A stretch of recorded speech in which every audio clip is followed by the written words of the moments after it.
sort of started talking to them. And at the time, and this is just wild, but I got a call from Scott Rudin's office, and he was attached at the time. And it was a message that was a long voicemail that was something like, where are you? Come, you have a meeting at Cafe Clooney. He's waiting, something.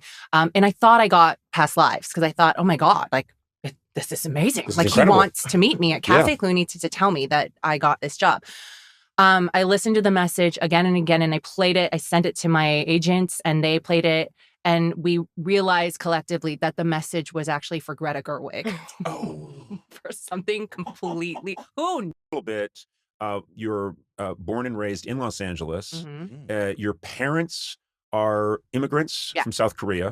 So that culture is super strong when you're growing up. Super, super strong. I remember it in my family, which is Irish Catholic, there were certain messages we got loud and clear about how to behave and what's okay and what's not okay. I'm imagining it's the same thing in the South Korean diaspora. Yeah, I'm still not in the clear.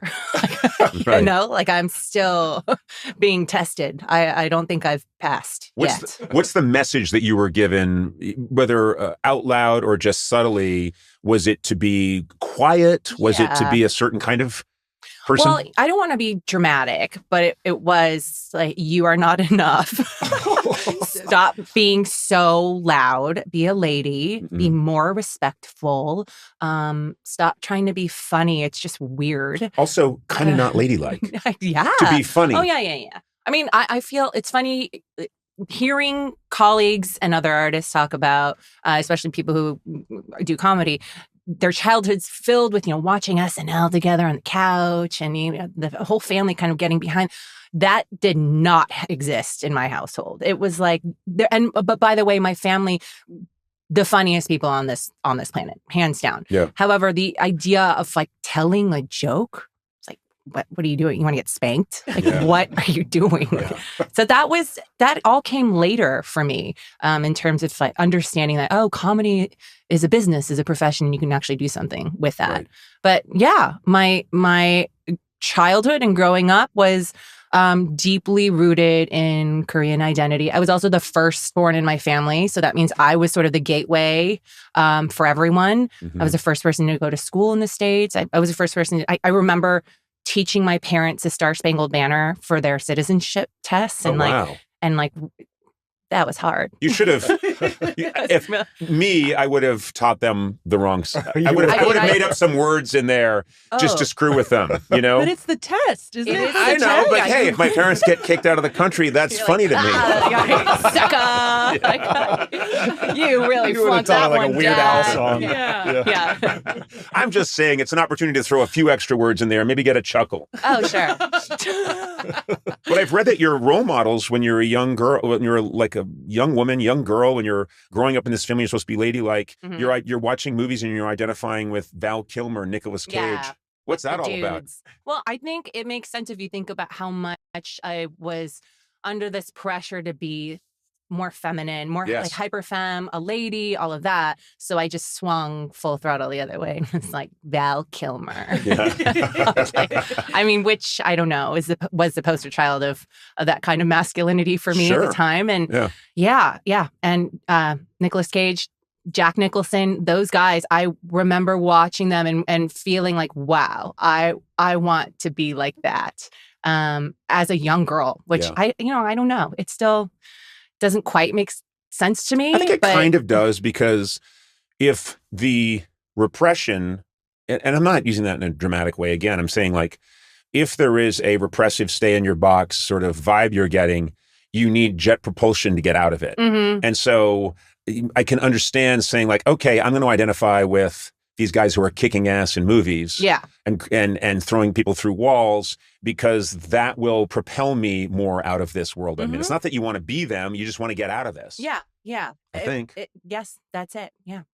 I think you will. It's, and obviously your story relating to that film, because you were up for a part, didn't get it. Oh my God. And you were crushed because you thought, well, this would have been a really good part. You moved on with your life, and then the original casting fell through. Is that right?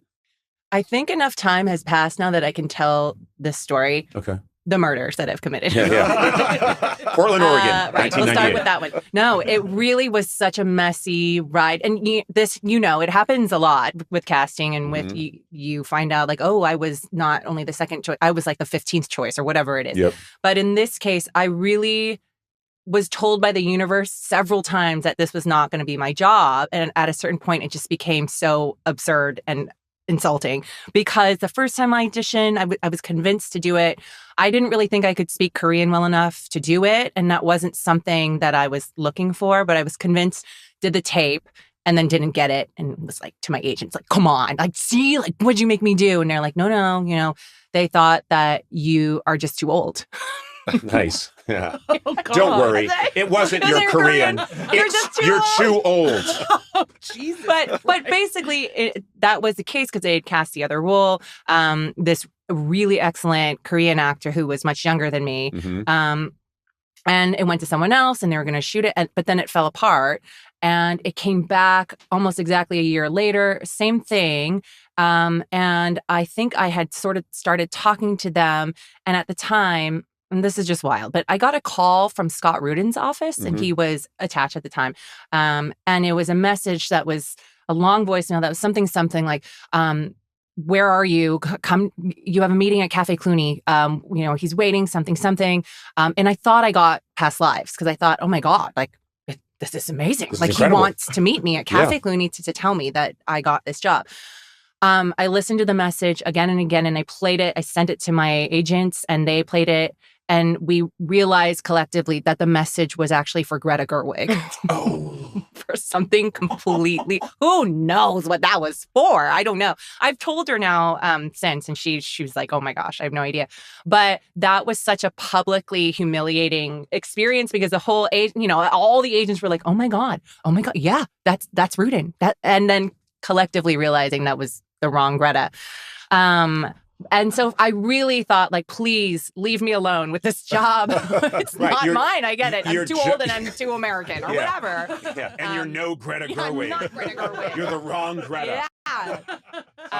Wow. And it is when you have experiences like that, you think, I didn't ask for any of this. Exactly. Leave me out of it. Yeah. Stop coming to me, getting my hopes up a little bit, and then slapping me around. Exactly. Stop it. So then it comes back around again and all works out. Well, yeah. And then it was like, can you Zoom with Celine tomorrow? And it was during the pandemic. And I had no time to, cram and train and try to pretend like I'm like a different actor. Like it's sort of no, it's go time, and we read together on Zoom and she gave me the job on the spot. And it was just, I know, I hate stories like that though. Why? It just feels too, I don't like when it feels so cosmic or like so, mostly it doesn't feel that way. There's so many things in life that don't happen that when it does happen, you kind of have to honor it. Yeah. Because I've had one major cosmic moment like that where. What was yours? How I got into this whole on-air thing, which is how it's too long a story to go into, but I had no business getting this late night show when I was 29 years old. I just had no business. It shouldn't have happened. I was in no position to get it. I wasn't ready. But things kept conspiring. Yeah. How many people did you kill to get that? Oh, my God. A lot of them lived. Yeah, okay. Kim O'Fallon, they all somehow survived. Greta Gerwig. Yes. She was the big one that had to go. Yeah. Although why they called me when they were trying to get Greta Gerwig, I don't understand. But I am a scientific person. I can usually look at someone's magical story and tell them why, well, that's not really magical because this is, but every now and then I hear something and I go, yeah, there's no explanation for that. And my situation, it is truly, when I got the job, I knew Tom Hanks just as a writer from Saturday Night Live. He knew me because he would come on the show and I would write things for him. And he looked at me and he pointed at me and he said, this doesn't happen, what's happening to you. Oh. It doesn't happen. I don't think it's ever happened. And he was saying it as like in a calm, historic way. Yeah. It was very bizarre. And so when I try to explain that to younger people who've grown up with me yakking in the background, the idea of me doing a show just seems like, well, of course. Well, they're like, you've been around forever. Well, yeah. Talk about old. Take your old and multiply it by 15 and you get me. So, that doesn't, they don't understand that when it happened, there were just whole the universal outcry was, who is this guy? Why him? Yeah. How did this happen? So I honor that. Sure. I don't get it.